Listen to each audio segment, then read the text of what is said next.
In this video, we're gonna take a look at Whop, Skool, and Fanbasis to see which one is better.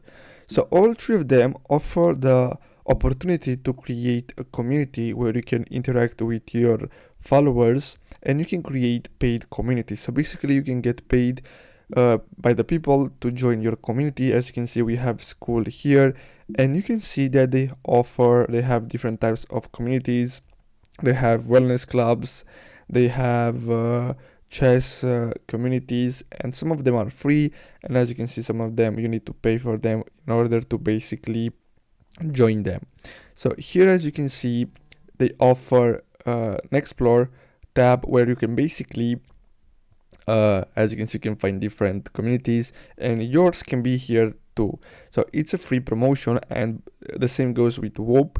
But between these two, Whoop has become lately more popular, so it's easier to get followers to your community even though you don't have a social media presence. If you have a good product and you can create a community around it, Whoop is the one to choose. Fanbasis, it's alright, but it's less popular, and they don't have this option where basically you can find other communities. So if you have a big audience, you could use Fanbasis, even though I suggest you to go with Whoop.